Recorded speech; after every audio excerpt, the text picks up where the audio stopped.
Estamos no terceiro vídeo, falando sobre esse título, ensinando a respeito da interpretação da Sagrada Escritura e dos atos de justiça, do direito e da justiça que nós precisamos colocar em prática. O Antigo Testamento, eles tinham diversos mandamentos, preceitos, leis e estatutos, mais de 600. Nós temos o Novo Testamento, temos a Nova Aliança, somos cristãos, se somos cristãos, nós temos esse mandamento de amar a Deus sobre todas as coisas, ao próximo como a nós mesmos, e também um terceiro que Jesus disse particularmente aos seus discípulos, e também a todos, se quiserem ser como Ele, amai-vos uns aos outros como eu vos tenho amado. Se vocês se amar uns aos outros como eu vos tenho amado, Jesus disse aos apóstolos, todos reconhecerão que vocês são meus discípulos, isto é, que me seguem de perto, estão sempre comigo. Jesus tinha esses 12 que andavam sempre com ele. Eles viviam juntos, eram uma comunidade já. Jesus e esses 12. Mas Jesus tinha mais de 70 discípulos.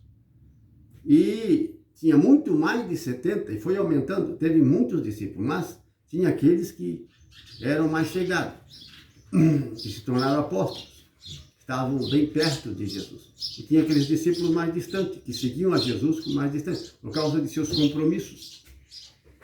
Estava errado? Não, mas seguiam a Jesus. Mas para ensinar, pregar o reino de Deus, ser um doutor da lei, um escriba no reino de Deus, cristão, ser um mestre, ser um líder, um chefe de uma comunidade, que eles chamavam de presbítero, ancião na época, presbítero, ancião, como foi Timóteo, Tito, que organizavam as igrejas. Para ser um ensinador da palavra, você precisa se consagrar mais profundamente, cumprir essa palavra de Jesus. Quem quer ser meu discípulo, ele dizia, renuncie a si mesmo, tome a sua cruz todos os dias e me siga. Quem quiser salvar a sua vida vai perdê-la, mas quem perder a sua vida por amor de mim e do Evangelho, vai encontrá-la novamente. Se você não renunciar a si mesmo, às suas coisas, se você amar seu pai, sua mãe, seus filhos, ou os filhos, seus pais, mais a si mesmo do que a mim, vocês não são dignos de mim, vocês não podem ser meu discípulo e seguir de perto. Quem não renunciar a tudo o que tem não pode ser meu discípulo. Ele está falando daqueles que querem ser como Jesus, pregar e ensinar a palavra de Deus, querem ter essa unção, essa autoridade, para não pregar o erro, para não pregar mentiras em nome da fé, a fim de que não sejam arruinados. E aqueles também que ouvem essa gente, porque serão como eles. Então, irmãos, olha a importância dessa palavra de Cristo. E é o que está acontecendo? Estão renunciando a tudo? Não. Muita gente ensinando a Bíblia Sagrada, mas tem em consideração, acima de Deus e de Jesus Cristo, seus próprios filhos, sua própria família, seu próprio casamento, seus compromissos. Mas ensinam, estudam a palavra, pregam a palavra, mas não seguem essa diretriz, não cumprem o que Jesus ordenou. Então o que acontece? Torcem e deturpam a palavra para a sua própria ruína e a ruína daqueles que eles pregam. Aqueles que dizem glória, aleluia, e acreditam na mentira e no erro, porque estão pregando. E por que estão pregando o erro e não estão entendendo as partes, principalmente difíceis da Bíblia? Por quê? Porque não obedecem isso que Jesus falou. Dão prioridade a seu trabalho, dão prioridade ao seu dinheiro, dão prioridade às suas coisas e até a si mesmo. Estão na frente do reino de Deus, seus interesses. E aí vão pregar e ensinar a palavra de Deus, o que acontece? Ficam inchados de orgulho. Principalmente quem é recém-convertido, como o apóstolo Paulo recomendava. Um recém-convertido nunca pode ter um cargo de presbítero, de chefe, de líder e de pregador, não pode ter. Por quê? Porque não conhece nada da Bíblia Sagrada, do Reino de Deus. Precisa de alguns anos de estudo, de experiência, precisa passar por muitas provas e tribulações e perseverar. Precisa aprender durante muito tempo para poder cumprir, para poder, então, depois ensinar a palavra de Deus, pregar a palavra de Deus. Mas não é o que acontece. Quantos logo se convertem e já se tornam pastores, já se tornam líderes, pregadores? O que vai acontecer com essa gente? Vão pregar tanta mentira, tanto erro, com sabedoria humana.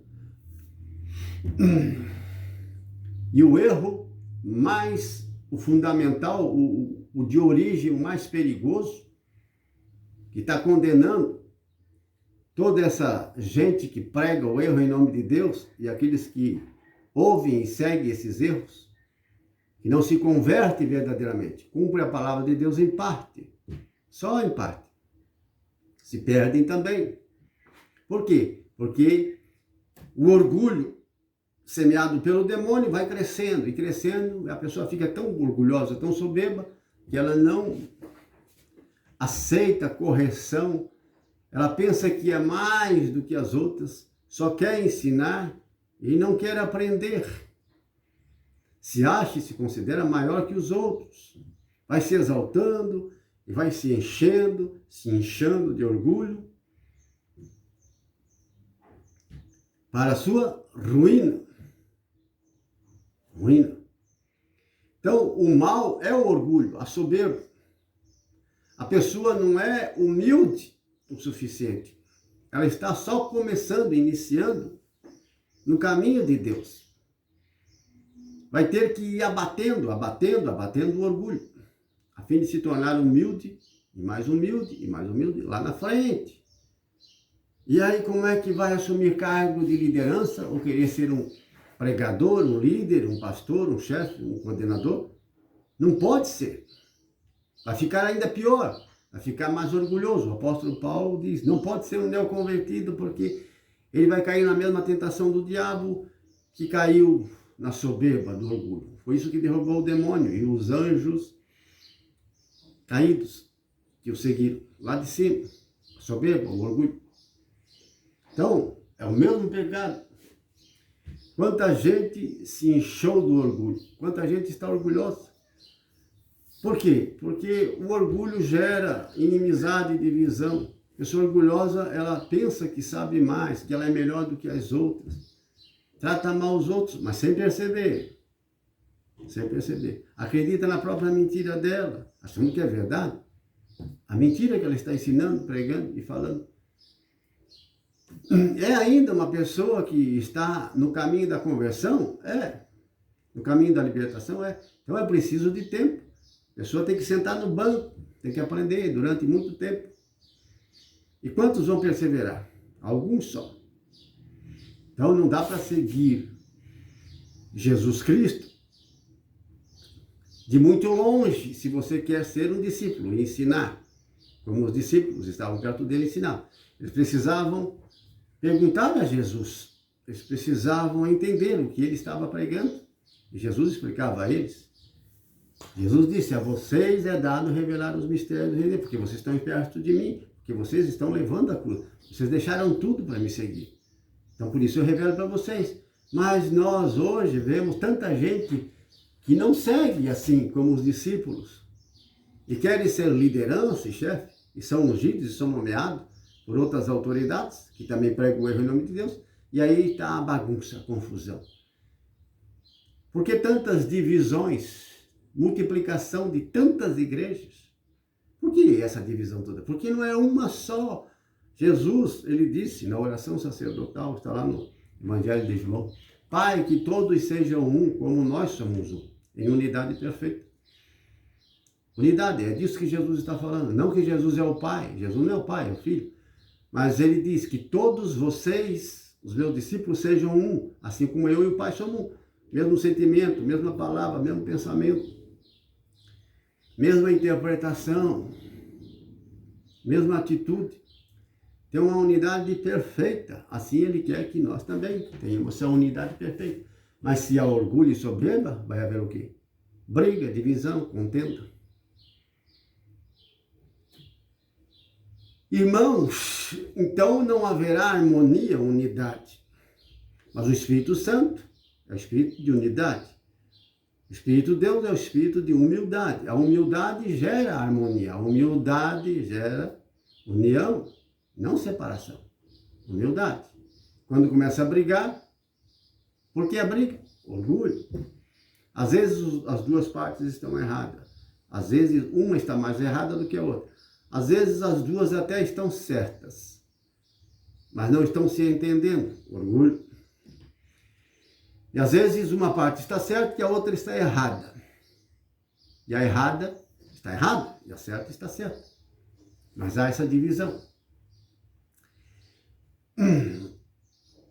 Por isso, a soberba, o orgulho, essa é a raiz.